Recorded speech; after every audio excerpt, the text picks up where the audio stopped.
দৈহিক দুর্বল বানায় ফেলছে, হারাম খাওয়ায়া ঈমানই দুর্বল বানাবে। কিন্তু আব্দুল্লাহ ইবনে হুযাফার ঈমান তো আমাদের মতো না। ঈমানের একটা পাওয়ার আছে, শক্তি আছে। যখন কর্ণকুহরে আওয়াজ গেছে খাবার শুকরের গোশত আর মদ মেশানো পানি, দৈহিক শক্তি নাই কিন্তু ঈমানি শক্তি তো আছে। ঈমানি বলে বলিয়ান হয়ে আব্দুল্লাহ ইবনে হুযাফা ধমক দিয়ে বলতেছে, এগুলো সামনে থেকে সরায় ফেল, নাইলে লাথি মেরে ফালায়া দিমু। আমার জীবন চলে যায় যাক, তবু আমি হারাম খাবার আমার ঠোঁটের সাথে স্পর্শ করব না। ডাক্তার এক ধমকে চলে গেছে বাদশার কাছে, গিয়া বলে অবস্থা তো এই, এখনো তার তেজ কমে নাই। বাদশা বলে কমাইতেছি, কেমনে কমানো যায়? বাদশা এবার নির্দেশ দিলেন, বড় এক পাত্রের মধ্যে তেল গরম করো। খাজার ডেক দেখেন নাই? কিছু ডেক আছে ওর মধ্যে মই দিয়া নাই মাখে ছড়ি উঠানো লাগে, এরকম ডেক আছে, বড় বড় ডেক। বলে বড় পাতিলের মধ্যে তেল গরম করো। বাদশার নির্দেশে তেল গরম করা হলো, ফুটন্ত তেল, টকবক করতেছে তেল। আদেশ করলেন আব্দুল্লাহ ইবনে হুযাফাকে হাজির করো। এতটা দুর্বল আব্দুল্লাহ, একা পথ চলতে পারে না, দুজনের কাঁধে ভর করে বাদশার সামনে আব্দুল্লাহ ইবনে হুযাফা হাজির। ফুটন্ত তেল দেখায় বলে, আব্দুল্লাহ এখনো সময় আছে, আমার কথা মেনে নাও। যদি মানো তাহলে যেই প্রতিশ্রুতি তোমাকে দেওয়া হয়েছে সব পূরণ করা হবে, আর যদি আমার কথা মেনে না নাও আব্দুল্লাহ, তাহলে তোমাকে ওই ফুটন্ত তেলের মাঝে ফেলে দেওয়া হবে। ঈমানের একটা অবস্থা আছে, একটা স্টেজ আছে, স্টেপ আছে। যখন পরীক্ষা কঠিন হয় কঠিন হয় কঠিন হয়, হইতে হইতে ওই স্টেপ বা স্টেজ যখন সে অতিক্রম করতে পারে, এরপরে পরীক্ষা যত কঠোর হয় ঈমানি শক্তি তত বাড়তে থাকে। তখন ও আর মরার তোয়াক্কা করে না, তখন ওর জন্য কেমন মৃত্যুই কামনা হয়, যে শাহাদাতের মৃত্যু দরকার। আব্দুল্লাহ ইবনে হুযাফা ক্ষীণ কণ্ঠে বলে, বাদশাহ আমি জীবন দিতে তৈয়ার, তবু ঈমান ছাড়বো না। আব্দুল্লাহ ইবনে হুযাফার এই জবাব শুনে বাদশাহ আদেশ দাও, যাও জেলখানা থেকে একজন মুসলমান কয়েদি ধরে আনো। একজন যুবক, টকবকে যুবক কয়েদি ধরে আনা হলো। বাদশাহ নির্দেশ দিছে, যাও ওরে তেলের মধ্যে ফালায়া দাও। বাদশাহর আদেশে যখন ওই যুবকটাকে ফুটন্ত তেলের মধ্যে ফেলে দেওয়া হয়, সাথে সাথে কিমা ভাজার মতো হয়ে গেছে। শরীরের হাড্ডিগুলো মাংস থেকে আলাদা হয়ে গেছে। মুহূর্তের মধ্যে শাহাদাতের অমীয় সুধা পান করছে যুবক। এবার দেখেন, গত বৈষম্য বিরোধী আন্দোলনে অনেক ছাত্রর সাক্ষাৎকার দেখলাম, বলছে আমার পাশে একজনের বুলেট লাগছে, রক্ত বের হচ্ছে, মৃত্যু যন্ত্রণায় কাতরাচ্ছে। বলে আপনার কি তখন ভয় লাগে নাই? বলে না, বরং ওকে দেখার পর আমার যত ভয় ছিল মুহূর্তের মধ্যে দূর হয়ে গেছে। ওর ওই দৃশ্য দেখে আমি আরো জীবন দেওয়ার জন্য উদ্বুদ্ধ হয়ে গেছি। আব্দুল্লাহ ইবনে হুযাফা এই দৃশ্য দেখছে। বাদশা বলে, এই পরিণতি তোমারও হবে।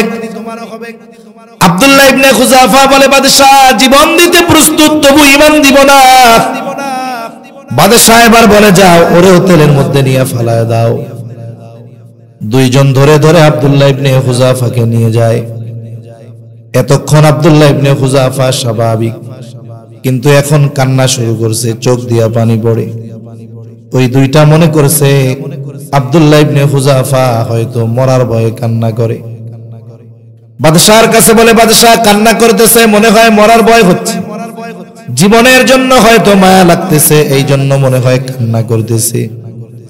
বাদশা বলে, আব্দুল্লাহ কান্না করো কেন? মরার ভয় হয়? পরিবার পরিজনের কথা তোমার মনে পড়ে নাকি?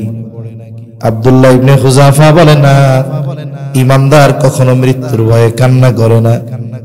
আর এই মৃত্যু যদি নিশ্চিত শাহাদাতের মৃত্যু হয়, এর চাইতে সৌভাগ্যের আর কি বা হতে পারে?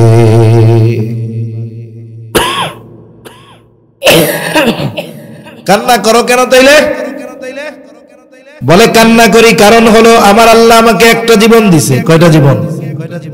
এক জীবন আমি একবার আল্লাহর জন্য কোরবান করতে পারবো। বলে আমার তো মন চায় আমার আল্লাহ যদি আমাকে শত শত জীবন দিত, ওই শত শত জীবন আমি শত শতবার আল্লাহর জন্য কোরবান করতে পারতাম।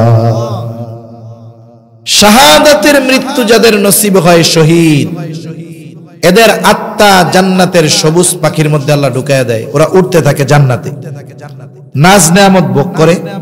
হাদিসের মধ্যে আসছে, লম্বা হাদিসের মূল কথাটা কইতে আল্লাহ জিজ্ঞাসা করে কি চাও, কি মন চায়? আল্লাহ কিছুই মন চায় না, সব নেয়ামত তো আছে, একটা জিনিস মন চায়। কি মন চায়? বলে আল্লাহ আবার যদি আপনি আমাদের দুনিয়ায় পাঠাইতেন, কাফের জালেমের বিরুদ্ধে জিহাদ করতাম, শহীদ হতাম, আবার পাঠাইতেন, জিহাদ করতাম, শহীদ হতাম, শুধু এটাই মন চায় আর অন্য কিছু মন চায় না। তাহলে শাহাদাতের মৃত্যু যাদের নসিব হয়, মরার পরেও আবার দুনিয়ায় আইসা মরতে মন চায়। তাইলে এই মৃত্যুর মধ্যে মজা কত, যে জান্নাতের নেয়ামত ভোগ করার পরেও বলে আল্লাহ মন চায় দুনিয়ায় আবার পাঠাইতেন, আবার যাইতাম, জিহাদ করতাম, শহীদ হতাম। ونشهد أن سيدنا وسندنا وحبيبنا وطبيبنا وأولانا ومولانا محمد صلى الله تعالى عليه وعلى آله وأصحابه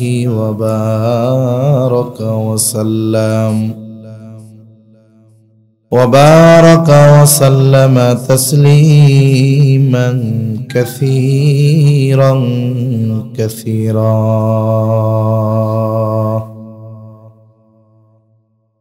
أما بعد فأعوذ بالله من الشيطان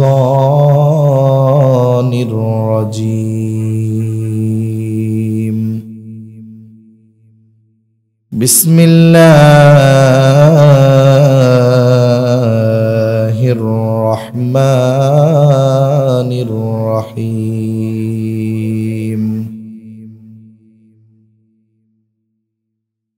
ولنبلونكم بشيء من الخوف والجوع ونقص من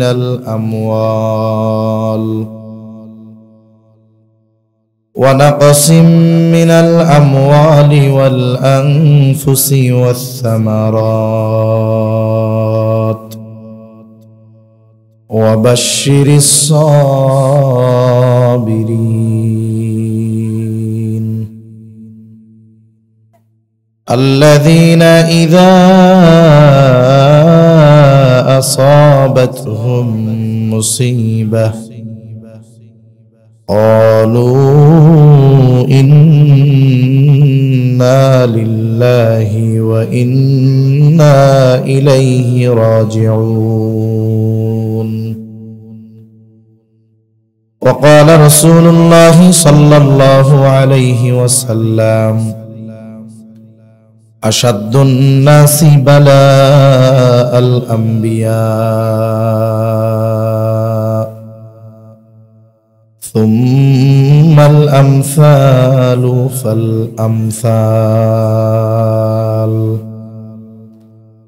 أو كما قال النبي صلى الله عليه وسلم صدق الله العلي العظيم وصدق رسوله النبي الكريم، ونحن على ذلك من الشاهدين والشاكرين، والحمد لله رب العالمين.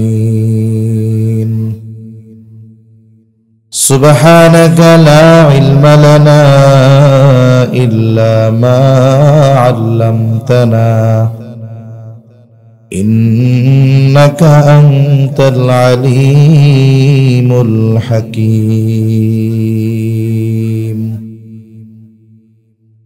اللهم صل على محمد وعلى آل محمد كما صليت على إبراهيم وعلى آل إبراهيم إنك حميد مجيد اللهم بارك على محمد وعلى آل محمد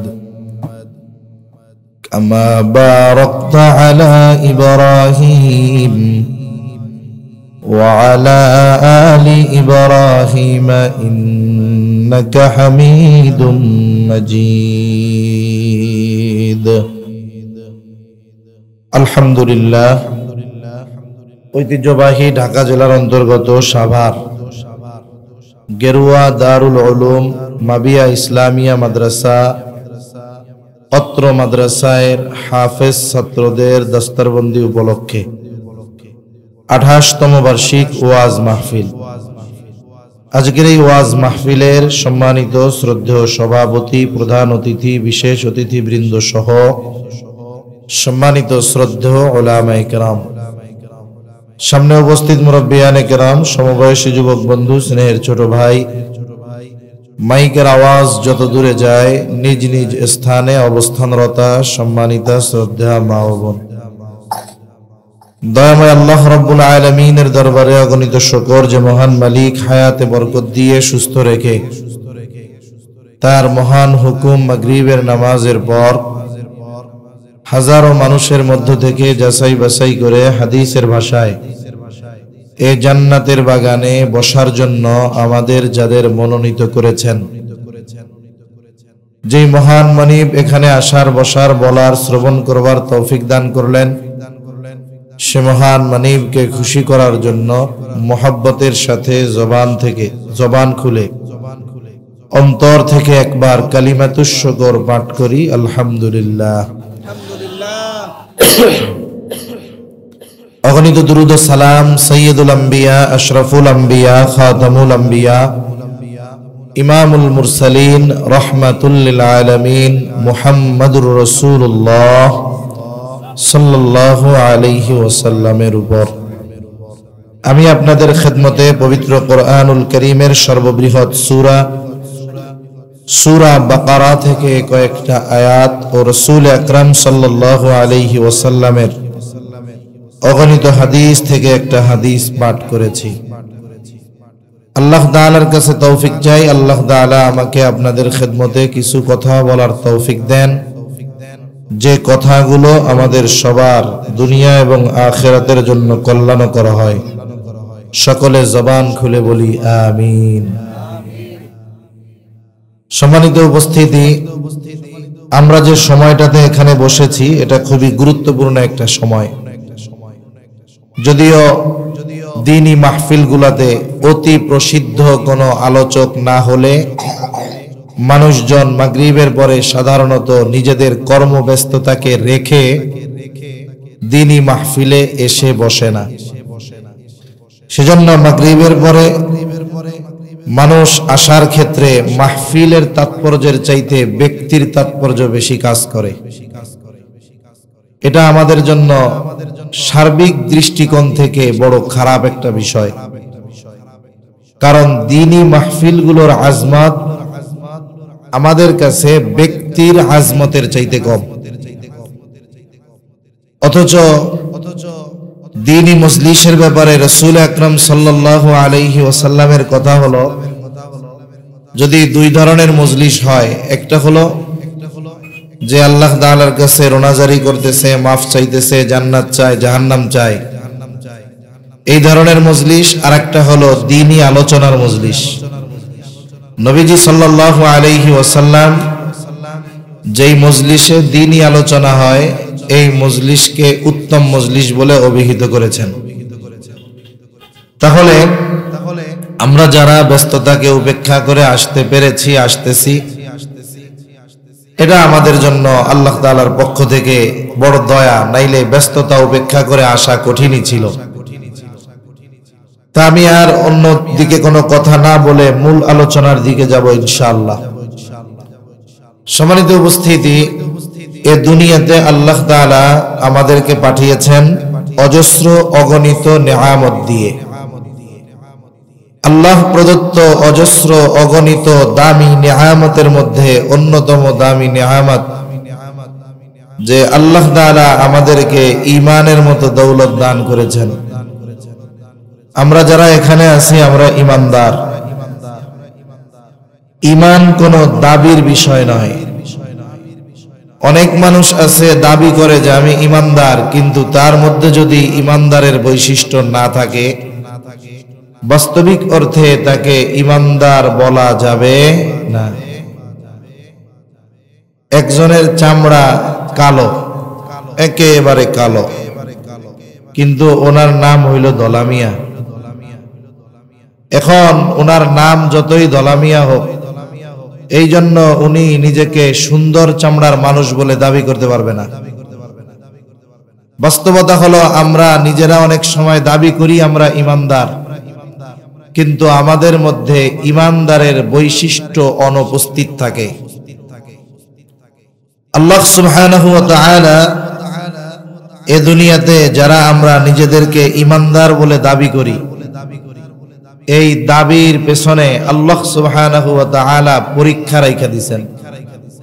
তার মানে যেই ব্যক্তি দাবি করে যে আমি ঈমানদার, আল্লাহ তাআলা তার এই দাবির ব্যাপারে পরীক্ষা নেওয়ার জন্য ঘোষণা দিয়ে দিয়েছেন। যেমন আল্লাহ তাআলা কোরআনুল কারীমের মধ্যে বলেন, আহাসিবান নাস আন ইউতরাকু আন ইয়াকুলু আমান্না ওয়া হুম লা ইফতানুন। আল্লাহ রাব্বুল আলামিন বলেন, মানুষ কি এটা মনে করে নাকি আন ইউতরাকু আন ইয়াকুলু আমান্না ওয়া হুম লা ইফতানুন, যে সে নিজেকে ঈমানদার বলবে আর তাকে পরীক্ষা নেওয়া ব্যতীত ছেড়ে দেওয়া হবে। তার মানে আল্লাহ তাআলা বলেন, যে ব্যক্তি নিজেকে ঈমানদার দাবি করবে অবশ্যই এই তার দাবির বিপরীতে আল্লাহ তাআলা তাকে পরীক্ষা নিবে। তাহলে প্রথম বিষয় আমরা বুঝতে পারলাম, ঈমানদার যদি দাবি করি, পরীক্ষা নেওয়ার ঘোষণা দিয়েছেন কে? জোরে বলেন কে? শুরুতেই বলে রাখা দরকার, আমি অসুস্থ, বুকের মধ্যে কফ জমে আছে, ওষুধ খাইতেছি, এটা যাচ্ছে ধীরে ধীরে। এজন্য আপনাদের হয়তো একটু কষ্ট হইতে পারে যে এরকম একজন রোগাক্রান্ত মানুষকে আইনা এখানে বসায় দিল। যেহেতু পোস্টারে নাম আছে, না আসলেও বিপদ, আসছি। এজন্য যদি একটু আপনাদের কষ্ট হয়, ধৈর্যের সাথে একটু কথা শোনা যাবে তো ইনশাআল্লাহ। পানি দিয়ে।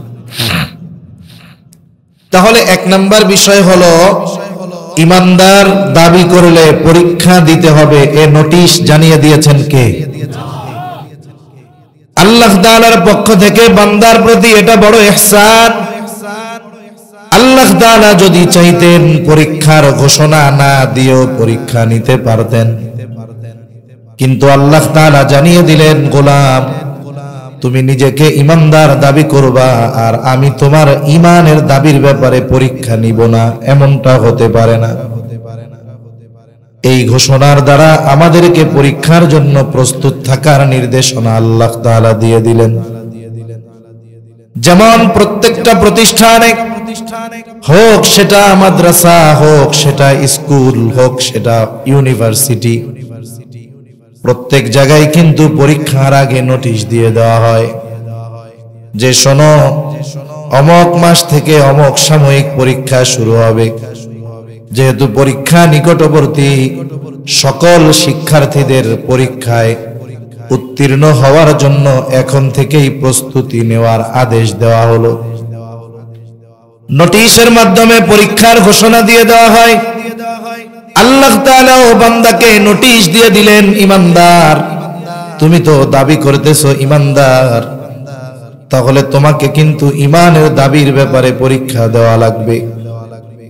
আবার যখন পরীক্ষার সময়টা ঘনিয়ে আসে, বলে যে যেই সাবজেক্টে দক্ষ শিক্ষক, ছাত্ররা ওই ওস্তাদের কাছে ওই বিষয়ের কিতাব নিয়ে, বই নিয়ে ওস্তাদের কাছে গিয়ে বলে, ওস্তাদ বইয়ের মধ্যে তো হাজার হাজার প্রশ্ন, সব প্রশ্নগুলো তো আয়ত্তে আনা সম্ভব নয়, আপনি আমাদের গুরুত্বপূর্ণ কিছু প্রশ্ন দেখায় দেন যেইগুলা আমরা যদি আয়ত্তে আনি তাহলে পরীক্ষার হলে অকৃতকার্য হব না।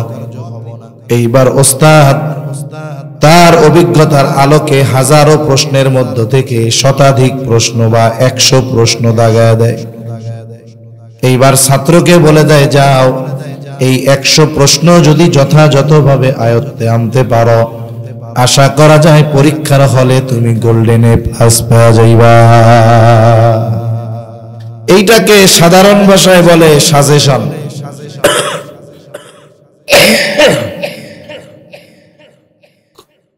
এটাকে সাধারণ ভাষায় কি বলে? সাজেশন বলে। আল্লাহ তাআলাও বান্দাকে পরীক্ষা নেওয়ার ঘোষণা দেওয়ার সাথে সাথে সাজেশন দিয়ে দিয়েছে। সুবহানাল্লাহ বলে।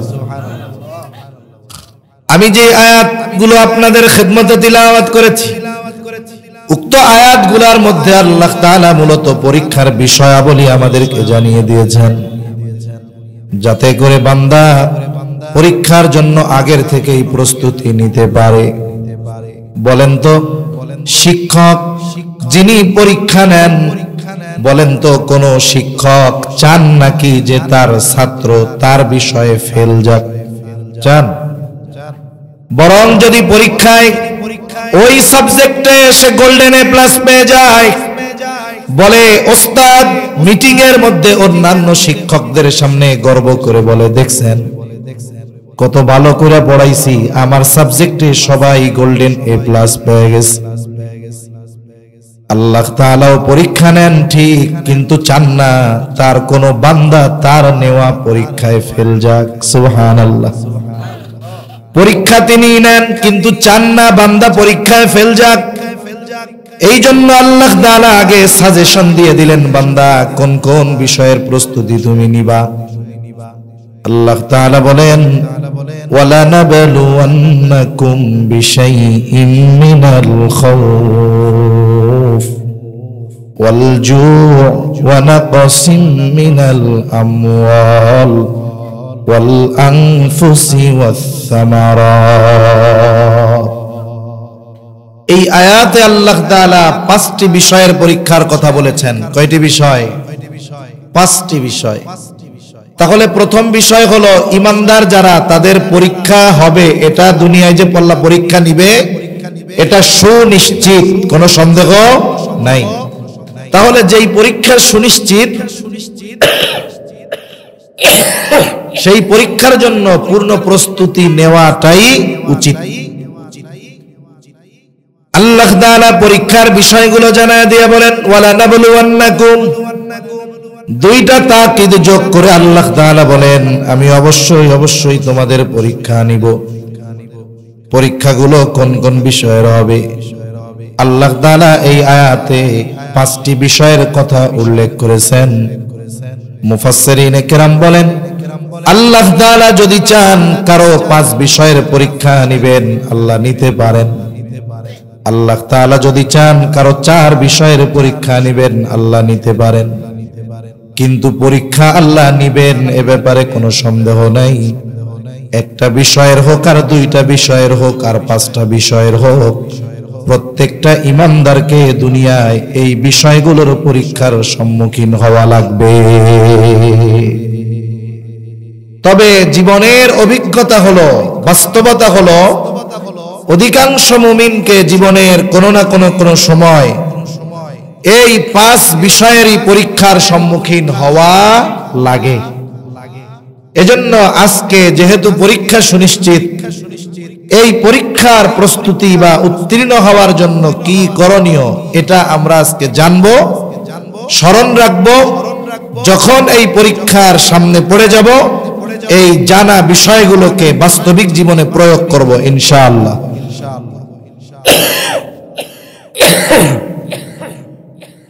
সুস্থতা কত বড় নেয়ামত, এটা অসুস্থ না হইলে বোঝা যায় না।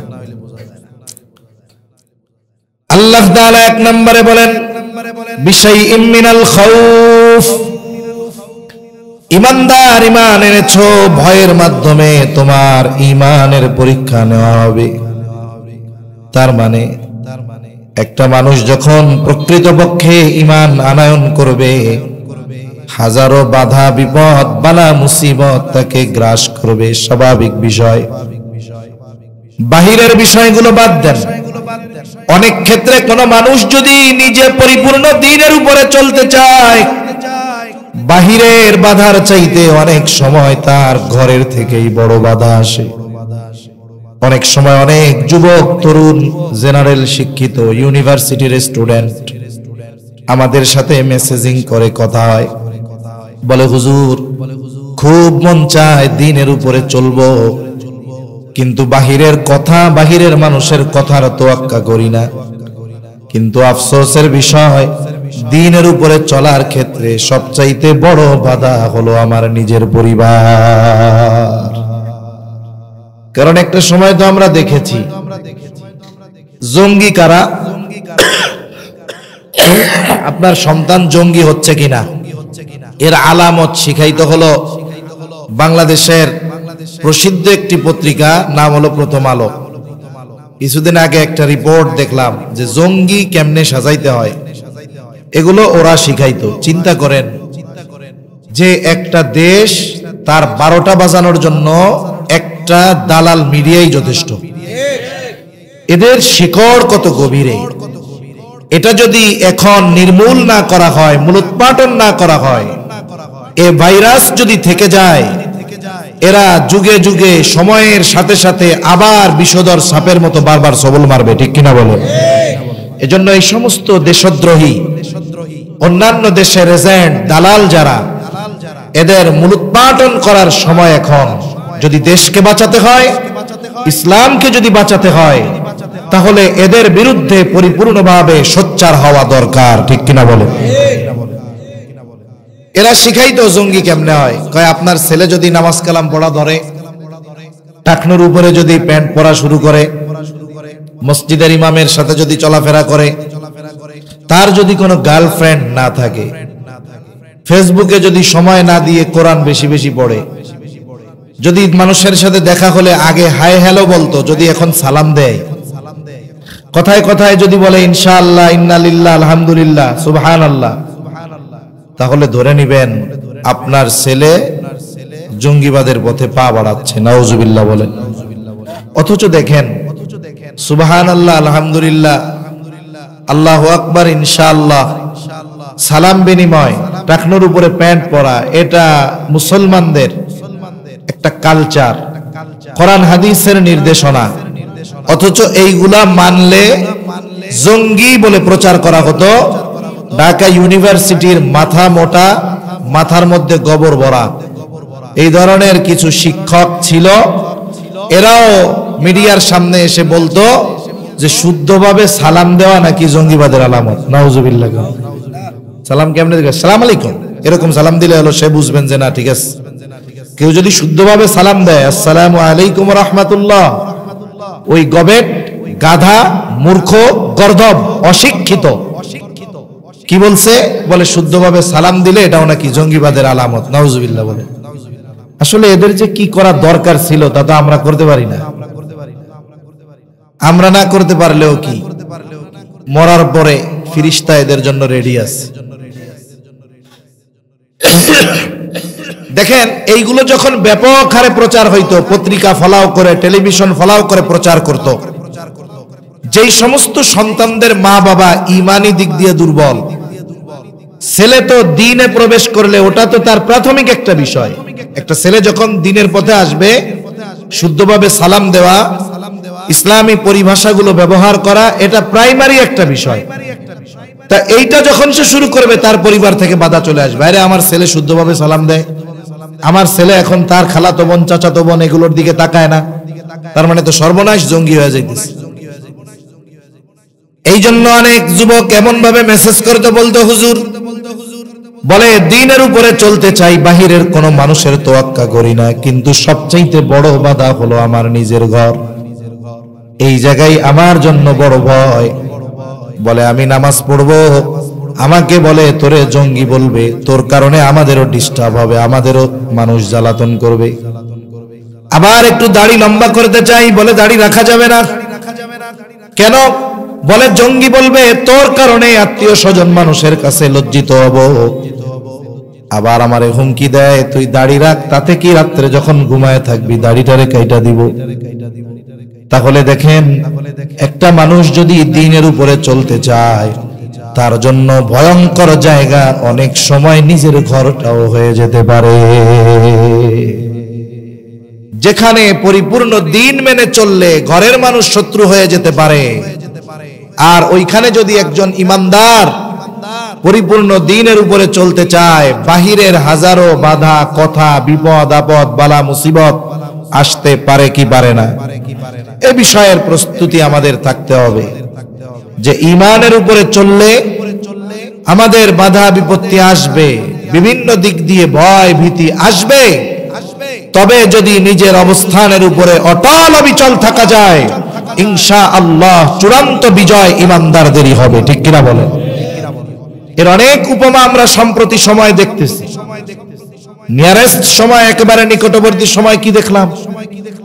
আমাদের দেশের তরুণ যুবক যারা, আমরা মনে করতাম যে internet, social media, Facebook, free fire, এগুলো আমাদের তরুণ সমাজ, যুব সমাজকে মনে হয় শেষই করে দিয়েছে। কিন্তু অনেক সময় হয় ধ্বংস স্তূপের নিচ থেকেও অনেক সময় ফুলের গাছ উঠে, ফুল ফুটে। আমরা মনে করতেছিলাম আমাদের তরুণ যুবকেরা শেষ, কিন্তু আমরা কি দেখলাম? যে এরা হকের পক্ষে, জালেমের বিপক্ষে। এরা শুধু রাত জেগে মোবাইল টিপে এমনটা নয়, বরং প্রয়োজনে যদি দেশের জন্য, ইসলামের জন্য জালেমের বুলেটের সামনে দাঁড়াতে হয়, এই তরুণ যুবকেরা এগুলোর তোয়াক্কা করে না। ঠিক কিনা বলেন? এই যে ভয়কে তারা জয় করতে পেরেছে, যার কারণে কি হয়েছে? অস্ত্রবিহীন এই মানুষগুলোর হাতে অস্ত্র নাই, বোমা নাই, কেউ নাই সাথে, কিন্তু নিজেদের অবস্থার উপরে অটল অবিচল থাকার কারণে একটা সময় জয়ের মালা তারা পরিধান করেছে। ঠিক কিনা বলেন? এখন বলেন তো, মানুষ যদি জাগতিক সফলতা অর্জনের জন্য দৃঢ়তার উপরে থাকতে পারে, ভয়কে জয় করে দাঁড়িয়ে থাকতে পারে, আল্লাহ তাআলা জাগতিক সফলতাও তাদের দেন। আর কোন ব্যক্তি যদি ঈমানের জন্য, দ্বীনের জন্য অটল অবিচল থাকে, বলেন তো আল্লাহ তাদের বিজয় দিবেন কি দিবেন না? এজন্য ভয় ভীতি আসলে তোয়াক্কা করা যাবে না। আফগানিস্তানের মুজাহিদেরা করে নাই।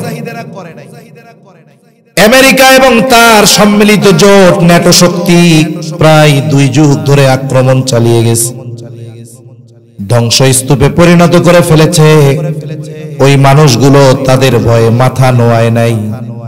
একটা সময় আল্লাহ তাআলা তাদেরকে এমন বিজয় দান করেছে, আমেরিকা এবং তার জোট শক্তি রাতের আধারে পালিয়ে যেতে বাধ্য হয়েছে। সিরিয়ার উপরে জুলুম অত্যাচার, আল্লাহর বান্দারা নিজেদের অবস্থানের উপরে অটল। তারা রাশিয়ান বোমাকে ভয় করে নাই, জুলুম অত্যাচারের তোয়াক্কা করে নাই, অবস্থার উপরে অটল অবিচল। একটা সময় কি হলো? আল্লাহ রাব্বুল আলামিন তাদের মাধ্যমে দামেস্ক, সিরিয়াকে বিজয় করলেন, আর জালেম আসাদ আল বাশার ও তার সাঙ্গপাঙ্গ নিয়ে পালিয়ে যেতে বাধ্য হলো।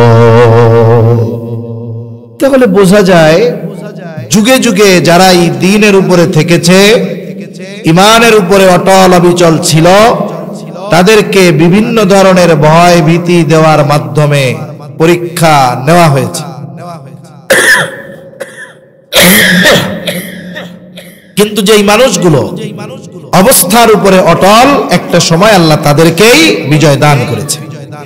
এজন্য ভয় ভীতি এই জামানায় আসতে পারে, এই জামানায় ঈমানের উপরে চলার কারণে বাধা আসতে পারে, কিন্তু আল্লাহ তাআলা দেখতে চান যে বান্দা এই ভয় ভীতির কারণে তার ঈমানকে ত্যাগ করে কিনা, আমি আল্লাহকে ভুলে যায় কিনা। আল্লাহ তাআলা মূলত এটা দেখতে চান। এজন্য যখন কোনো ভয় ভীতি আসে, ঈমানের উপরে থাকার কারণে, দ্বীনের উপরে চলার কারণে বুঝতে হবে আমার পরীক্ষা চলতেছে। আমি যদি এখন অটল অবিচল থাকতে পারি, অচিরেই এই সফলতার মালা আমার আপনার গলায় আল্লাহ তাআলা পরিধান করায় দিবেন। এই ঘটনা বলতে গেলে অনেক ঘটনা বলা যাবে। সাহাবায়ে কেরাম জীবনের সর্বস্ব ত্যাগ করেছেন ঈমানের জন্য।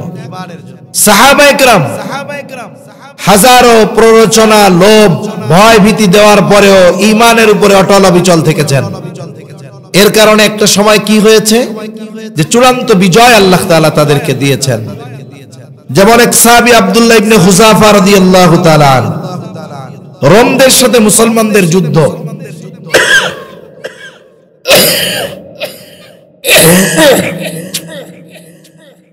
রোম সম্রাটের নির্দেশ হলো যুদ্ধের ফলাফল যা হয় হোক, মুসলমানদের কিছু সৈনিক আটক করবা, আমার কাছে আনবা, আমি একটু ওদের ঈমানের পরীক্ষা করব।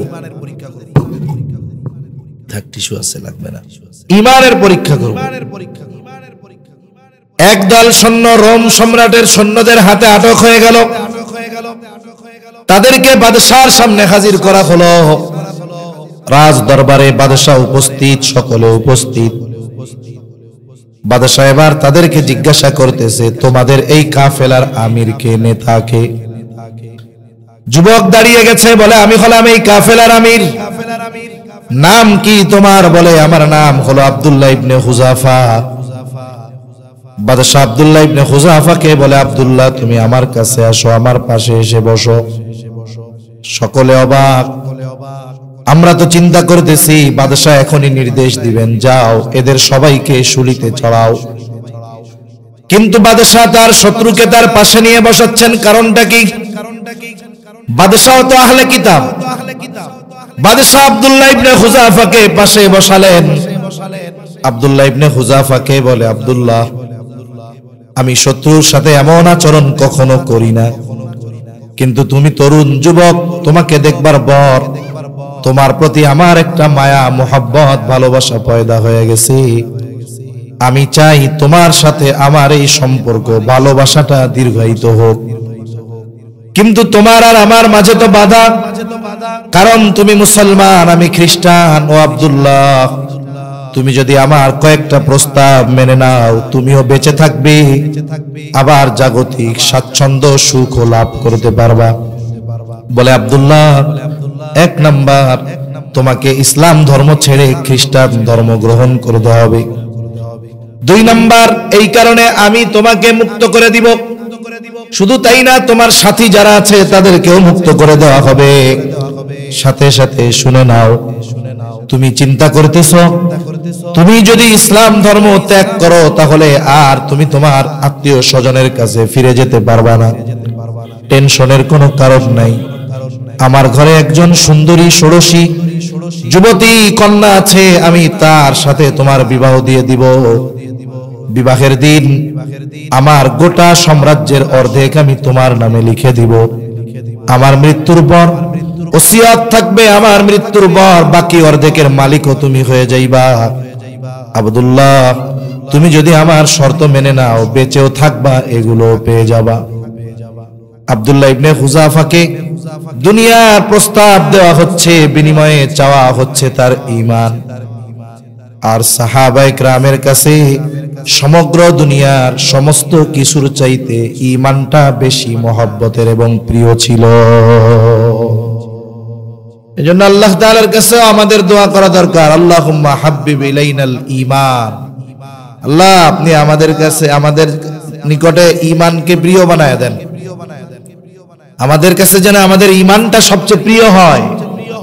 ঈমানের জন্য যেন আমি সব কিছু ত্যাগ করতে পারি। ঈমানের প্রতি এমন মোহাব্বত আমার অন্তরে আপনি দিয়া দেন। এই দোয়া আল্লাহ তাআলার কাছে করা দরকার।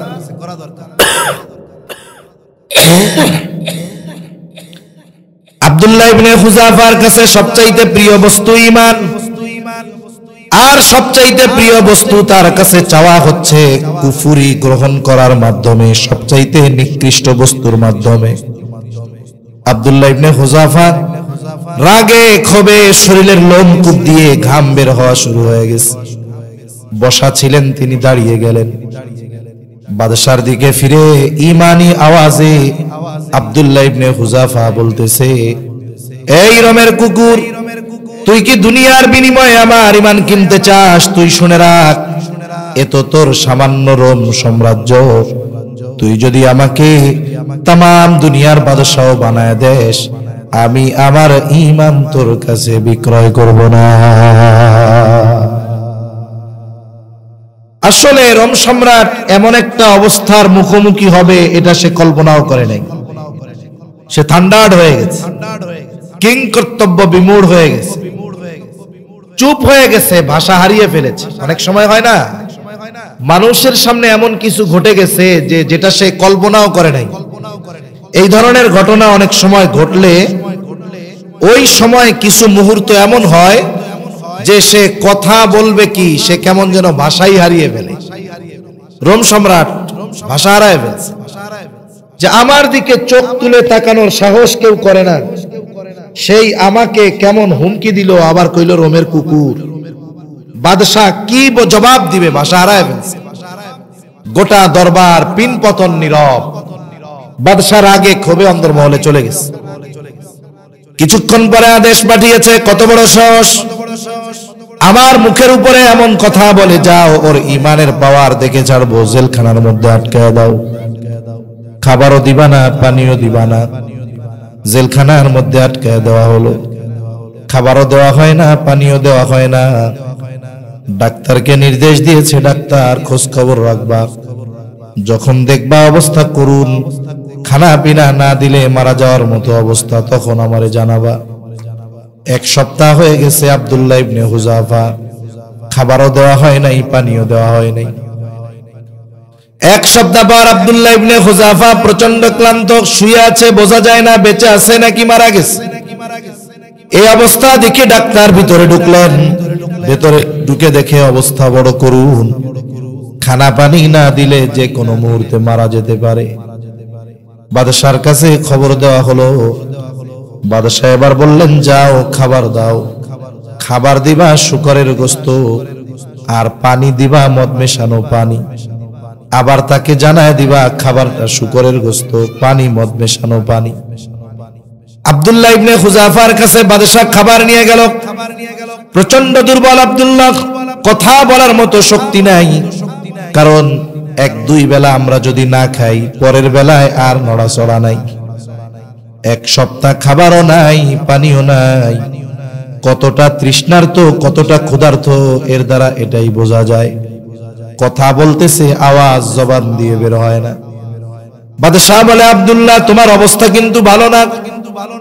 তুমি যদি এখন খানা পানি না গ্রহণ করো, যে কোনো মুহূর্তে বড় বিপদ হয়ে যেতে পারে। আব্দুল্লাহ খানা দানা তৈয়ার। অনেক সময় দেখবেন ক্ষুধার্ত পেট, খাবার দেখার পরে ক্ষুধার তীব্রতা আরো বাইরে যায়। রোজার মাসে সারাদিন রোজা রাখছে, কোনো অসুবিধা নেই। 10 মিনিট আগে যখন ইফতারের সামনে বসা হয়, মনে হয় এই 10 মিনিট কেমন জানি 1 ঘন্টার সমান। খালি ঘড়ির দিক তাকায়, কিরে আজান হয় না কেন? মনে হয় কেমন যেন 1000 সেকেন্ডে 1 মিনিট হইতেছে। তার মানে সারাটা দিন সামনে খাবার ছিল না, চাহিদাও ছিল না। কিন্তু যখন ক্ষুধার্ত পেট খাবারের সামনে, এবার খাবারের প্রতি আকর্ষণ বাড়ে। আব্দুল্লাহ ইবনে হুযাফা ক্ষুধার্ত, সামনে খাবার, খাবার পানির চাহিদাও তার মধ্যে আছে। ইতিমধ্যে ডাক্তার বলে, আব্দুল্লাহ খানা পানি না খাইলে বিপদ, কিন্তু শুইনা নাও, খাবার হলো শুকরের গোশত আর মদ মেশানো পানি। খাবার গ্রহণ করবে এই মুহূর্তে শুনছে এটা, কারণ বাদশাহ আহলে কিতাব, সে জানে যে হারাম খাবারেও একটা প্রভাব আছে। হারাম খাবারের দ্বারা ঈমানি দুর্বলতা আসে, ইবাদতের মজা চলে যায়, চেহারার নূর নষ্ট হয়ে যায়। চাইছে যে খাবার খাওয়ানোর মাধ্যমে ঈমানি দুর্বলতা আনা যায় কিনা। খাবার না দিয়ে দৈহিক দুর্বল বানায় ফেলছে। হারাম খাওয়ায়া ইমানই দুর্বল বানাবে। কিন্তু আব্দুল্লাহ ইবনে হুযাফার ঈমান তো আমাদের মতো না। ঈমানের একটা পাওয়ার আছে, শক্তি আছে। যখন কর্ণকুহরে আওয়াজ গেছে খাবার শুকরের গোশত আর মদ মেশানো পানি, দৈহিক শক্তি নাই কিন্তু ঈমানি শক্তি তো আছে। ঈমানি বলে বলিয়ান হয়ে আব্দুল্লাহ ইবনে হুযাফা ধমক দিয়ে বলতেছে, এগুলো সামনে থেকে সরায় ফেল, নাইলে লাথি মেরে ফালায়া দিমু। আমার জীবন চলে যায় যাক, তবু আমি হারাম খাবার আমার ঠোঁটের সাথে স্পর্শ করব না। ডাক্তার এক ধমকে চলে গেছে বাদশার কাছে, গিয়া বলে অবস্থা তো এই, এখনো তার তেজ কমে নাই। বাদশা বলে কমাইতেছি, কেমনে কমানো যায়? বাদশা এবার নির্দেশ দিলেন, বড় এক পাত্রের মধ্যে তেল গরম করো। খাজার ডেক দেখেন নাই? কিছু ডেক আছে ওর মধ্যে মই দিয়া নাই মাখে ছড়ি উঠানো লাগে, এরকম ডেক আছে, বড় বড় ডেক। বলে বড় পাতিলের মধ্যে তেল গরম করো। বাদশার নির্দেশে তেল গরম করা হলো। ফুটন্ত তেল, টকবক করতেছে তেল। আদেশ করলেন আব্দুল্লাহ ইবনে হুযাফাকে হাজির করো। এতটা দুর্বল আব্দুল্লাহ, একা পথ চলতে পারে না, দুজনের কাঁধে ভর করে বাদশার সামনে আব্দুল্লাহ ইবনে হুযাফা হাজির। ফুটন্ত তেল দেখায় বলে, আব্দুল্লাহ এখনো সময় আছে, আমার কথা মেনে নাও। যদি মানো তাহলে যেই প্রতিশ্রুতি তোমাকে দেওয়া হয়েছে সব পূরণ করা হবে। আর যদি আমার কথা মেনে না নাও আব্দুল্লাহ, তাহলে তোমাকে ওই ফুটন্ত তেলের মাঝে ফেলে দেওয়া হবে। ইমানের একটা অবস্থা আছে, একটা স্টেজ আছে, স্টেপ আছে। যখন পরীক্ষা কঠিন হয় কঠিন হয় কঠিন হয়, হইতে হইতে ওই স্টেপ বা স্টেজ যখন সে অতিক্রম করতে পারে, এরপরে পরীক্ষা যত কঠোর হয় ইমানি শক্তি তত বাড়তে থাকে। তখন ও আর মরার তোয়াক্কা করে না। তখন ওর জন্য কেমন মৃত্যুই কামনা হয়, যে শাহাদাতের মৃত্যু দরকার। আব্দুল্লাহ ইবনে হুযাফা ক্ষীণ কণ্ঠে বলে, বাদশাহ আমি জীবন দিতে তৈয়ার, তবু ঈমান ছাড়ব না। আব্দুল্লাহ ইবনে হুযাফার এই জবাব শুনে বাদশাহ আদেশ দাও, যাও জেলখানা থেকে একজন মুসলমান কয়েদি ধরে আনো। একজন যুবক, টকবকে যুবক কয়েদি ধরে আনা হলো। বাদশাহ নির্দেশ দিছে, যাও ওরে তেলের মধ্যে ফালায়া দাও। বাদশাহর আদেশে যখন ওই যুবকটাকে ফুটন্ত তেলের মধ্যে ফেলে দেওয়া হয়, সাথে সাথে কিমা ভাজার মতো হয়ে গেছে। শরীরের হাড্ডিগুলো মাংস থেকে আলাদা হয়ে গেছে। মুহূর্তের মধ্যে শাহাদাতের অমীয় সুধা পান করছে যুবক। এবার দেখেন, গত বৈষম্য বিরোধী আন্দোলনে অনেক ছাত্রর সাক্ষাৎকার দেখলাম, বলছে আমার পাশে একজনের বুলেট লাগছে, রক্ত বের হচ্ছে, মৃত্যু যন্ত্রণায় কাতরাচ্ছে। বলে আপনার কি তখন ভয় লাগে নাই? বলে না, বরং ওকে দেখার পর আমার যত ভয় ছিল মুহূর্তের মধ্যে দূর হয়ে গেছে। ওর ওই দৃশ্য দেখে আমি আরো জীবন দেওয়ার জন্য উদ্বুদ্ধ হয়ে গেছি। আব্দুল্লাহ ইবনে হুযাফা এই দৃশ্য দেখছে। বাদশা বলে, এই পরিণতি তোমারও হবে। আব্দুল্লাহ ইবনে হুযাফা বলে, বাদশা জীবন দিতে প্রস্তুত, তবু ঈমান দিব না। বাদশা এবার বলে, যাও ওরেও তেলের মধ্যে নিয়ে ফালায় দাও। দুইজন ধরে ধরে আব্দুল্লাহ ইবনে হুযাফাকে নিয়ে যায়। এতক্ষণ আব্দুল্লাহ ইবনে হুযাফা স্বাভাবিক, কিন্তু এখন কান্না শুরু করছে, চোখ দিয়া পানি পড়ে। ওই দুইটা মনে করছে আব্দুল্লাহ ইবনে হুযাফা হয়তো মরার ভয়ে কান্না করে। বাদশার কাছে বলে, বাদশাহ কান্না করতেছে, মনে হয় মরার ভয় হচ্ছে, জীবনের জন্য হয়তো মায়া লাগতেছে, এই জন্য মনে হয় কান্না করতেছে। বাদশা বলে, আব্দুল্লাহ কান্না করো কেন? মরার ভয় হয়? পরিবার পরিজনের কথা তোমার মনে পড়ে নাকি? আব্দুল্লাহ ইবনে হুযাফা বলে, না, ঈমানদার কখনো মৃত্যুর ভয়ে কান্না করে না। আর এই মৃত্যু যদি নিশ্চিত শাহাদাতের মৃত্যু হয়, এর চাইতে সৌভাগ্যের আর কি বা হতে পারে?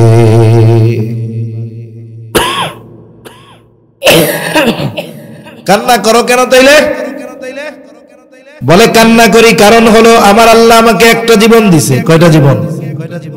এক জীবন আমি একবার আল্লাহর জন্য কোরবান করতে পারবো। বলে আমার তো মন চায় আমার আল্লাহ যদি আমাকে শত শত জীবন দিত, ওই শত শত জীবন আমি শত শতবার আল্লাহর জন্য কোরবান করতে পারতাম। শাহাদাতের মৃত্যু যাদের নসিব হয়, শহীদ, এদের আত্মা জান্নাতের সবুজ পাখির মধ্যে আল্লাহ ঢুকায়া দেয়। ওরা উঠতে থাকে জান্নাতে, নাজ নেয়ামত ভোগ করে। হাদিসের মধ্যে আসছে, লম্বা হাদিসের মূল কথাটা কই দিই। আল্লাহ জিজ্ঞাসা করে, কি চাও, কি মন চায়? আল্লাহ কিছুই মন চায় না, সব নেয়ামত তো আছে, একটা জিনিস মন চায়। কি মন চায়?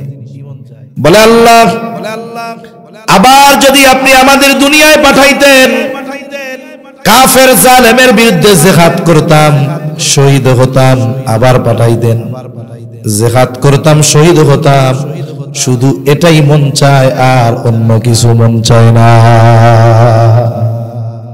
তাহলে শাহাদাতের মৃত্যু যাদের নসিব হয়, মরার পরেও আবার দুনিয়ায় আইসা মরতে মন চায়। তাইলে এই মৃত্যুর মধ্যে মজা কত, যে জান্নাতের নেয়ামত ভোগ করার পরেও বলে আল্লাহ মন চায় দুনিয়ায় আবার পাঠাইতেন, আবার যাইতাম, জিহাদ করতাম, শহীদ হতাম, এটাই মন চায়, আর কিছু মন চায় না। সুবহান। হয়তোবা হতে পারে সে সুযোগ অচিরেই হয়তো এই প্রজন্মের সামনে চলে আসতে পারে। বৈশ্বিক যে অবস্থা পরিলক্ষিত হচ্ছে, তাতে আমার মনে হয় একটা ক্ষেত্র তৈরি হচ্ছে, যেখানে সেই ঐতিহাসিক যুদ্ধের কথা নবীজি ১৫০০ বছর আগে বলে গিয়েছেন, মুশরিকদের সাথে ইমানদারদের যুদ্ধ। যেই যুদ্ধে এত পরিমাণ মুসলমান শহীদ হবে যে মুসলমানদের রক্তে মুসলমানদের টাকনু পর্যন্ত ভিজে যাবে। শুধু তাই না, বিপুল সংখ্যক মুসলমান শাহাদাত বরণ করবে। ওই যুদ্ধে মুসলমানেরা ৩ ভাগে বিভক্ত হয়ে যাবে। একদল যুদ্ধক্ষেত্র থেকে পলায়ন করবে। মনে রাখতে হবে, ওই যুদ্ধ ময়দান থেকে যারা পালাবে তাদের তাওবা আর কবুল হবে না, ওরা বেঈমান। আরেক গ্রুপ শাহাদাত বরণ করবে, আরেক গ্রুপ বিজয় অর্জন করবে। মনে রাখতে হবে, ইমানদার যখন প্রকৃত জিহাদের ময়দানে যায়, সে মরে গেলে হেরে যায় না, বরং মরণটাও তার চূড়ান্ত বিজয়ের অন্তর্ভুক্ত। ঠিক কিনা বলেন? এজন্য মানসিকভাবে এই প্রস্তুতি প্রত্যেকটা মুসলমানের থাকা দরকার। কারণ পৃথিবীর ইতিহাসে অনেক কিছু আমাদের অসম্ভব মনে হয়েছে, কিন্তু সময়ের পরিবর্তনে ওই অসম্ভবকেও বাস্তবতায় আমরা সামনে দেখতে পেয়েছি। এমন ঘটনা একটা দুইটা নয়, অহরহ অনেক ঘটনা আমার আপনার সামনে আছে।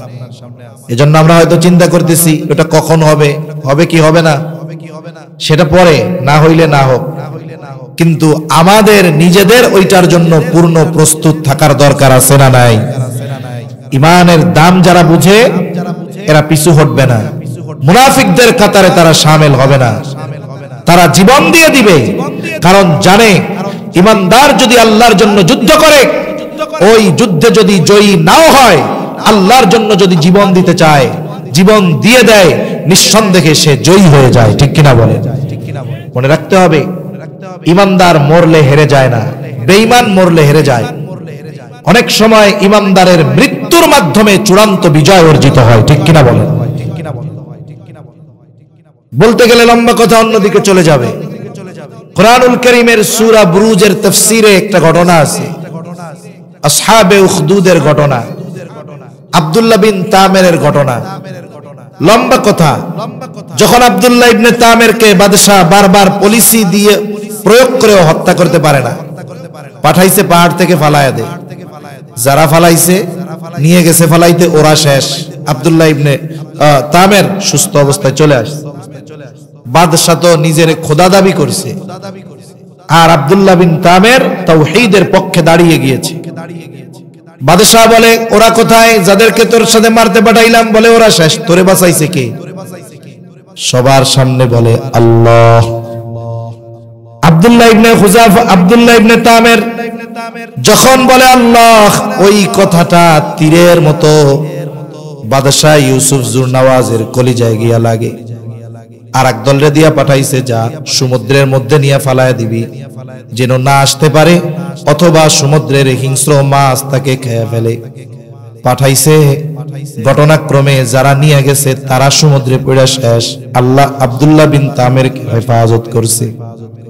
সুস্থ অবস্থায় বাদশার দরবারে হাজির। বলে, তুই বাঁচলি কেমনে? যাদের পাঠাইলাম এরা কোথায়? বলে, যারা আমারে মারতে গেছে তারা শেষ, তুমি বাঁচলা কেমনে? বলে, বাঁচাইছে আমার আল্লাহ। বাদশার মারার খুব খায়েশ।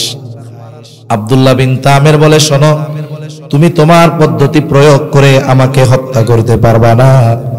তোমার যদি আমাকে হত্যা করতে মন চায়, আমাকে হত্যা করার পদ্ধতি আমি তোমারে শিখায়া দেই। কিভাবে হত্যা করা যাবে বল? কারণ মানুষ যখন চূড়ান্ত অহংকারী আর সীমালঙ্ঘনকারী হয়ে যায়, সে তার কৃত কর্মের ফলাফল কি হতে পারে এটার বিষয়ে চিন্তা করে না। সে চিন্তা করে, আমি যেটা সিদ্ধান্ত দিচ্ছি এটাই রাইট। কিন্তু আমরা অতীতে দেখে এসেছি, পৃথিবীর শুরু থেকে নিয়ে যারাই ক্ষমতা পেয়ে সীমালঙ্ঘন করে অহংকার প্রদর্শন করেছে, ইসলামের বিরুদ্ধে গিয়েছে, এই মানুষগুলার সিদ্ধান্ত তার চূড়ান্ত পতনের কারণ হয়ে দাঁড়িয়েছে। ওর চিন্তা তো আব্দুল্লাহ বিন তামের রে মারতে হবে। মারলে কি হবে এটা চিন্তা না, টার্গেট কি? মারতে হবে। কেমনে মারবো? বলে, নির্দিষ্ট দিন তুমি তোমার সব মানুষকে একত্রিত করবা, বড় ময়দানে একত্রিত করবা, সকলের মাঝে আমি থাকবো। তোমার যেই জল্লাদ আছে, জল্লাদ, সে আমার দিকে তীর নিক্ষেপ করবে। তবে শর্ত হলো, তীরটা নিক্ষেপ করার সময় বলতে হবে, বিসমিল্লাহি রব্বিল গোলাম। বিসমিল্লাহি রব্বিল গোলাম, আল্লাহর নামে তীর মারতেছি। বলে, কে? বলে, এই বালকের রব আল্লাহর নামে এর তীর মারতেছি। এই কথা বলে তীর মারতে হবে। ও চিন্তা করে, তীর মাইরা যদি ওরে মাইরাই ফেলানো যায় তাহলে তো পথের কাটা ক্লিয়ার। খুব করে ঘোষণা দিছে, নির্দিষ্ট দিনে লাখো জনতা উপস্থিত, সবাই বাঁচতে চায় আর এই যুবক মরতে চায়। সকলে উৎসুক, চলে এসেছে নির্ধারিত সময়ের আগে সবাই এসে হাজির। সবার মাঝে ফাঁকা জায়গা, আব্দুল্লাহ বিন তামের দাঁড়ায় আছে। এইবার জল্লাদ বিসমিল্লাহি রব্বিল গোলাম বলে তীর মেরা দিল। এই দৃশ্য সকলে দেখছে।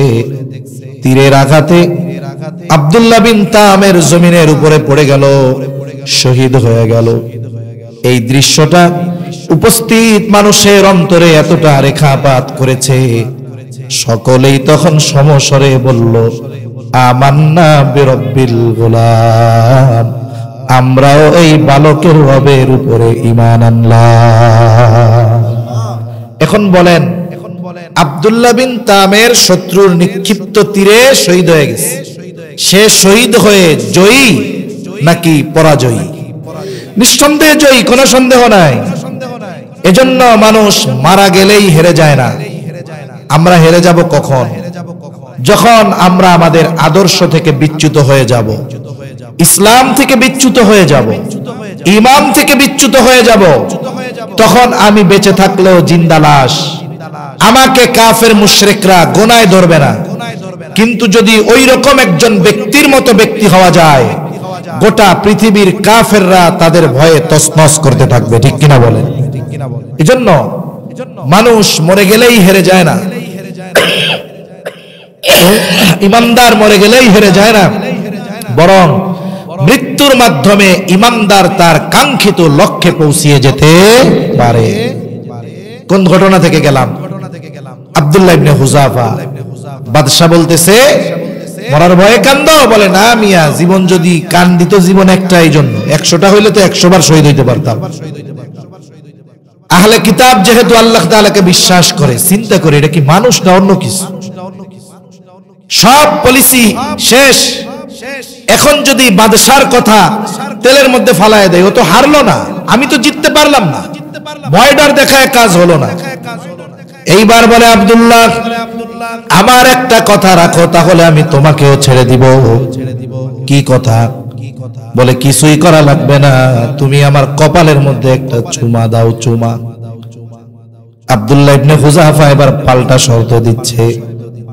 চিন্তা করে একটা চুমা দেওয়ার মাধ্যমে যদি বড় উপকার হয় হোক। বলে শোনো, তোমার কপালে আমি একটা চুমা দিতে পারি, শর্ত আছে। কি শর্ত? বলে শুধু আমাকে মুক্ত করলে হবে না, তোমার জেলখানায় যত মুসলমান আছে সবাইকে ছেড়ে দেওয়ার ব্যাপারে যদি ওয়াদা দাও, তাইলে তোমার কপালে আমি একটা চুমা দিতে পারি। বাদশা চিন্তা করে কোনো কথাই রাখাইতে পারলাম না, কমপক্ষে যা হয় হোক এই কথাটাই আমি জানি একটু জিতি। আব্দুল্লাহ ইবনে হুযাফার শর্তে রাজি হয়ে বাদশা এবার আব্দুল্লাহ ইবনে হুযাফা বাদশার কপালে চুমা দিছে। বাদশা ওয়াদা মোতাবেক সকলকে মুক্ত করে দিল। আব্দুল্লাহ ইবনে হুযাফা কাফেলা সহকারে চলে গেছে মদিনায়। হযরত ওমর রাদিয়াল্লাহু তাআলা আনহু ঘটনা জানছে। এই ঘটনা যাই না আব্দুল্লাহ ইবনে হুযাফার কপালে হযরত ওমর রাদিয়াল্লাহু তাআলা আনহু চুমা দিয়ে দিছে। একটু চিন্তা করে দেখেন ভয়টা কোন পর্যায়ের ছিল। একেবারে ফুটন্ত তেলের মধ্যে ফালায়া দিবে ওই অবস্থায় যখন আব্দুল্লাহ ইবনে হুযাফা নিজের অবস্থার উপরে অটল। বলেন তো চূড়ান্ত বিজয় তাকে যিনি দিয়েছেন তিনি কে? এই বিপদের মুহূর্তে আসতে পারে যদি ঈমানের উপরে অটল থাকা যায়, সম্মানের সাথে বিজয় আল্লাহ তাআলা রেখে দিয়েছেন। এজন্য আল্লাহ তাআলা বলেন ঈমানদার ঈমানের পরীক্ষা নেওয়া হবে ভয়ভীতির মাধ্যমে। এরপরে আল্লাহ তাআলা বলেন ওয়াল জু', ক্ষুধা, অভাব, দরিদ্রতার মাধ্যমে আল্লাহ তাআলা মুমিনের ঈমানের পরীক্ষা নেন। এই অভাব আল্লাহ তাআলার পক্ষ থেকে আসে, দরিদ্রতা আল্লাহ তাআলার পক্ষ থেকে আসে। এরপরে আল্লাহ তাআলা বলেন ওয়া নাকসিম মিনাল আমওয়াল, মালের লস, মালের ক্ষতির মাধ্যমে আল্লাহ তাআলা পরীক্ষা নেন। ব্যবসায়ী ব্যবসা করতেছে, দোকানে শর্ট সার্কিট হয়ে আগুন লাগা সব পুড়ে গেছে। আল্লাহ তাআলা মূলত পরীক্ষা নেন যে ঈমানের উপরে অটল থাকে কিনা। এরপরে আল্লাহ তাআলা বলেন ওয়াল আনফুস, জানের ক্ষতি দিয়ে আল্লাহ পরীক্ষা নেন। মুফাসসিরিন ইকরাম বলেন জানের ক্ষতির পরীক্ষা দুই ধরনের হয়। একটা হলো স্বয়ং নিজের জানের ক্ষতির মাধ্যমে পরীক্ষা, আর একটা হলো নিজের জানের মাধ্যমে নয়, বরং তার আত্মীয় স্বজন, সন্তান সন্ততিকে অসুস্থতা, বিপদ আপদ দিয়ে আল্লাহ পরীক্ষা নেয়। মনে করেন আমি অসুস্থ হয়েছি, আমার কষ্ট লাগতেছে, আপনি অসুস্থ, আপনার কষ্ট লাগতেছে, কিন্তু ওই অসুস্থতা যদি আপনার আমার না হয়ে আমার আপনার সন্তানের হয়, বলেন তো কষ্ট বেশি লাগবে না কম লাগবে? আল্লাহ, উঠেই না কফ, কি যে কষ্ট হইতেছে। তাহলে চিন্তা করেন পরীক্ষা আল্লাহ তাআলা আমাদের অসুস্থতা দিয়েও নেন, শারীরিক বিপদ আপদ দিয়েও নেন, আবার সন্তান সন্ততি প্রিয়জনের বিপদ দিয়েও আল্লাহ তাআলা আমাদের পরীক্ষা নেন। যখন দাজ্জালের আবির্ভাব হবে, অনেক অভিভাবক সন্তানের মায়ায় বেঈমান হয়ে যাবে। ও নিজের চিন্তা করবেন, খাবারের অভাব, আর দাজ্জাল তাকে শস্য ভান্ডার দেখাবে, হরেক রকমের খাবার দেখাবে, বলবে সব পাবি, ক্ষুধা নিবারণ হবে, তোর বাচ্চার কান্না বন্ধ হয়ে যাবে, তুই আমারে প্রভু বলে স্বীকার কর। তখন কি হবে? বাচ্চার চিন্তা করে দাজ্জালকে রব বলে স্বীকৃতি দিয়ে অনেক মানুষ বেঈমান হয়ে যাবে। তাহলে আল্লাহ তাআলা জানের ক্ষতির মাধ্যমেও পরীক্ষা নেন। এরপরে আল্লাহ তাআলা বলেন ওয়াস সামারাত, ফল ফসলের ক্ষতির মাধ্যমে আল্লাহ তাআলা পরীক্ষা নেন। অনেক সময় এমন হয় জমিনে ধানটা ফলন হয়েছে, বাম্পার ফলন, চিন্তা করতেছে যেই পরিমাণ ফলন জমিনে হলো, ফসল দিয়ে মানুষের ঋণ দেনা পাওনা শোধ করে আগামী সিজন পর্যন্ত চলা যাবে। বাড়িতে শুয়া শুয়া চিন্তা করতেছে আগামীকাল 10 জন কৃষক নিয়ে জমিনের ধানগুলো কেটে ফেলবো। এই চিন্তার মাঝে হঠাৎ আকাশের মধ্যে মেঘের আওয়াজ, সকালবেলায় বৃষ্টি শুরু হয়ে গেল, বলে শিলা বৃষ্টি হইতেছে। বলেন তো পাকা ধানের উপরে যদি শিলা বৃষ্টি হয়, ধানের কোনো অস্তিত্ব থাকবে নাকি? খড়ই তো ভালো মতো খুঁজে পাওয়া যাবে না। এই জন্য আল্লাহ তাআলা অনেক সময় ফল ফসলের ক্ষতি দিয়া পরীক্ষা নেয়। এখন কি ওই যে শুরুতে কইছি, পরীক্ষা ঠিকই আল্লাহ নেন, কিন্তু বান্দা পরীক্ষায় ফেল যাক, এটা আল্লাহ তাআলা কখনোই চান না। তাহলে বলেন, এই ধরনের মুসিবত আসে কার পক্ষ থেকে? এখন আল্লাহ কি চান মূলত বিপদ দিয়ে? যিনি বিপদ দেন, বিপদ উদ্ধার করার ক্ষমতা তার আছে না নাই? মূলত আল্লাহ চান যে আমি বিপদ দেই, এটা বান্দা যেমন বিশ্বাস করে, আমি বিপদ থেকে উদ্ধার করি, এই বিষয়টাও অনুরূপ বিশ্বাস বান্দা করে কিনা, যে বিপদে পড়ে আমি বিপদ দিয়েছি জানার পরে আমার কাছে আসে নাকি সুদের টাকায় না বিপদ থেকে বাঁচতে চায়, এটা আল্লাহ দেখতে চায়।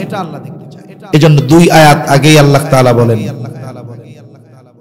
আল্লাহ রাব্বুল আলামিন বলেন, হে ঈমানদারেরা, ইয়া আইয়ুহাল্লাযীনা আমানুস্তাঈনু বিস-সাবরি ওয়াস-সালাহ। বলেন তো বিপদ আপদ মুসিবতে সাহায্যের দরকার আছে না নাই? জোরে বলেন, আছে না নাই? বলেন, বিপদ যদি আসে সাহায্য কার কাছে যাইব? আল্লাহ তাআলা সেই কথাই বলেন, হে ঈমানদারেরা, ইস্তাঈনু, আমি আল্লাহর কাছে তোমরা সাহায্য চাও। বিপদ আল্লাহ তাআলা দেন, আবার তিনি বলেন বিপদে পড়লে আমার কাছে সাহায্য চাও। প্রশ্ন করলাম, মালিক বিপদে তো পড়লাম, সাহায্য তো চাইবো, কেমনে চাইবো? এমপি সাহেব আসলে সামনাসামনি দেখা করে সাহায্য চাওয়া যায়, আপনার কাছে কেমনে সাহায্য চাইবো? আল্লাহ তাআলা বলেন, বিস-সাবরি ওয়াস-সালাহ, বান্দা আমার কাছে তুমি ধৈর্য আর নামাজের মাধ্যমে সাহায্য চাও। তাহলে বিপদ আপদ মুসিবত দেন কে? জোরে বলেন। বিপদ আপদ মুসিবতে সাহায্য কার কাছে চাইবো? আল্লাহর কাছে সাহায্য চাওয়ার মাধ্যম কয়টা? কি কি বলেন তো? সবর এবং সালাত, ধৈর্য আর নামাজ। এখন ধৈর্য কাকে বলে? আপনার পা কেটে গেছে বা হাত কেটে গেছে, আপনি যদি চিন্তা করেন যা হয় হবে, ডাক্তারের কাছেও যাব না, ওষুধও খাবো না, আল্লাহ যা করে, বলে এটা সবর নয়। নবীজি বলেন, তোমরা অসুস্থ হলে চিকিৎসা গ্রহণ করো। এখন হাত কেটে গেছে, ডাক্তারের কাছে যাইতে হবে, চিকিৎসা গ্রহণ করতে হবে, ওষুধ নিতে হবে। অসুস্থ, ওষুধ খাইতেছি, সুন্নাত। তবে তবে ওষুধের উপরে ভরসা করা যাবে না। ভরসা কার উপরে হবে? আল্লাহ তাআলার উপরে। আরে নবীজি বলেন তাওয়াক্কুল কি? বলে ঘোড়াটারে ভালো মতো রশি দিয়া বাঁধো, এরপরে বলো আল্লাহ হেফাজত করেন। বিপদে পড়ছি, বিপদ থেকে বাঁচার বৈধ প্রচেষ্টা করা, সাথে সাথে এই বিশ্বাস রাখা যে আমার চেষ্টা প্রচেষ্টা আমাকে বিপদ থেকে উদ্ধার করতে পারবে না যদি আল্লাহ তাআলা না চান। কারণ কি? দেখেন, একই অপারেশন, হার্টের সমস্যা, বাংলাদেশের প্রসিদ্ধ একজন ডাক্তারের মাধ্যমে চিকিৎসা হয়, ওপেন হার্ট সার্জারি। দেখা যায় একই অপারেশন, কেউ সুস্থ হয়, কেউ মারা যায়, ঠিক কিনা? এখন যদি ডাক্তারের হাতে এই পাওয়ার থাকতো অপারেশন করলে মরবে না, তাইলে ডাক্তার কাউরে মরতে দিত না। কিন্তু ডাক্তারও জানে অপারেশন এক, রোগীর সিমটম এক, সব এক, কিন্তু এটা বাঁচবে না মরবে এটা আল্লাহ ভালো জানে। এই জন্য আগে সিগনেচার নিয়ে নেয়। যদি ইন কেস কিছু হয়ে যায় তাহলে হসপিটাল কর্তৃপক্ষ, ডাক্তার কাউকে দোষারোপ করা যাবে না। যেমন আরেকটা উদাহরণ দিয়ে বুঝতে সহজ হবে। মনে করেন অনেক জায়গায় অনেক হসপিটালে রোগী থাকে, অসুস্থ রোগী, মেজর অপারেশন। এখন মসজিদে মাদ্রাসায় দোয়া করায় না? যে একটু দোয়া করেন, আমার আব্বার ওপেন হার্ট সার্জারি আল্লাহ তাআলা যেন সুস্থ করে দেয়, দোয়া চায় না এরকম? আমরাও দোয়া করি, আল্লাহ অমকের বাবা হার্ট অপারেশন হবে, আল্লাহ অসুস্থ, আপনি তারে সুস্থ করে দিন। প্রশ্ন বুঝে একটু জবাব দিবেন। বলেন তো, ব্যক্তির অপারেশন শুরু হয়ে গেল, অপারেশন থিয়েটারের মধ্যে অপারেশন কে করে? জোরে বলেন না কে? অথচ কেউ আইসা বলে না একটু দোয়া করেন যেন ডাক্তার অপারেশনটারে সাকসেসফুল করতে পারে, এটা কেউ কয় না। তার মানে অপারেশন ডাক্তার করে ঠিক, কিন্তু সাকসেসফুল করার ক্ষমতা ডাক্তারের নাই। যদি অপারেশন করার পরে সাকসেসফুল করার ক্ষমতা ডাক্তারের থাকতো, তাহলে অপারেশনের টেবিলে রোগী মারা যেত না। তার মানে অপারেশন ডাক্তার করে ঠিক, কিন্তু ওই অপারেশন সাকসেসফুল যিনি করেন তিনি কে? বলে এটা হলো সবর। অপারেশন ডাক্তার করতেছে, কিন্তু দোয়া চাই কার কাছে? আল্লাহর বলে আল্লাহ অপারেশনটা সাকসেসফুল করে দিয়েন। এটা হলো সবরের ব্যালেন্স। বিপদ থেকে বাঁচার বৈধ চেষ্টা করা, সাথে সাথে আল্লাহর কাছে দোয়া অব্যাহত রাখা যে আল্লাহ আমাদের চেষ্টা প্রচেষ্টা আমাদেরকে আমাদের বিপদ থেকে উদ্ধার করতে পারবে না যদি আপনি না সফল করেন।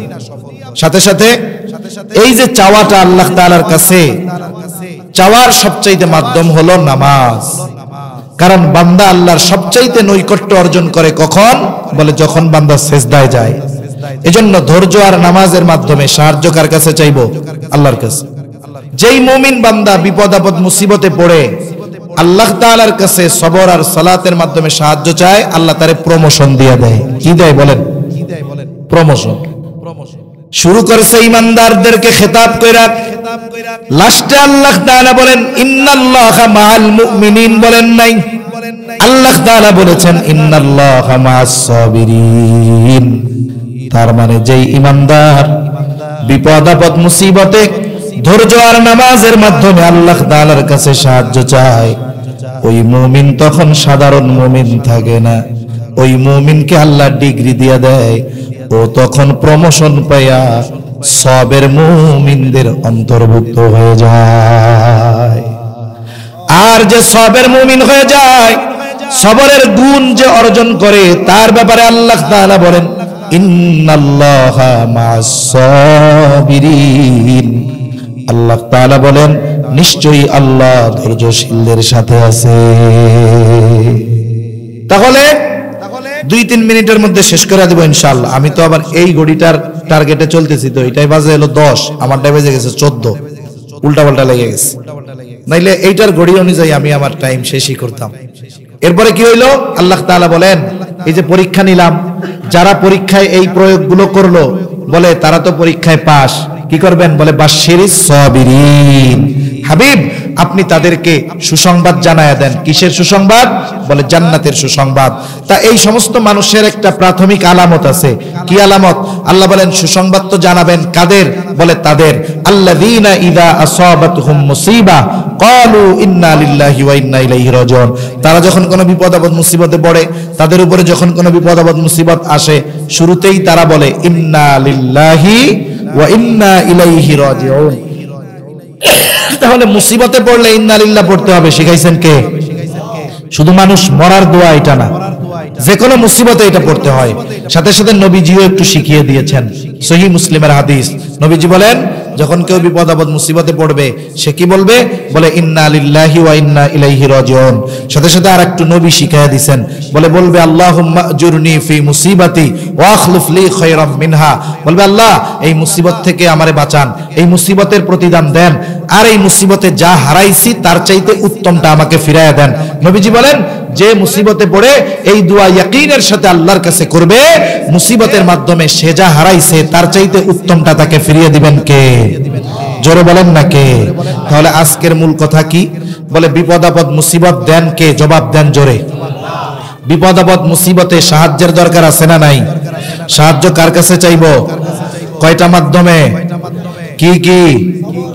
সবর আর সালাত, এই দুই মাধ্যমে। যদি এই দুই মাধ্যম অবলম্বন করে সাহায্য চাই, প্রমোশন কি হবে? বলে সবের মুমিন হওয়া যাবে। আল্লাহ তাআলা বললেন পরীক্ষায় তো পাস, সুসংবাদ দিয়ে দেন। কিসের সুসংবাদ? জান্নাতের সুসংবাদ। বলে তারা কারা? বলে যারা পরীক্ষায় পাস, এদের অন্যতম আলামত মুসিবত বিপদে পড়লেই তারা বলে ইন্না লিল্লাহি ওয়া ইন্না ইলাইহি রাজিউন, আল্লাহুম্মা আজুরনি ফি মুসিবাতি ওয়া আখলিফ লি খায়রাম মিনহা। এই দোয়াটা আমরা শিখে নিব, মুসিবতে আমল করব। আল্লাহ তাআলা কথাগুলো বুঝবার, আমল করবার তৌফিক দান করেন। আমিন। ওয়া আখিরু দাওয়ানা আলহামদুলিল্লাহি রাব্বিল আলামিন।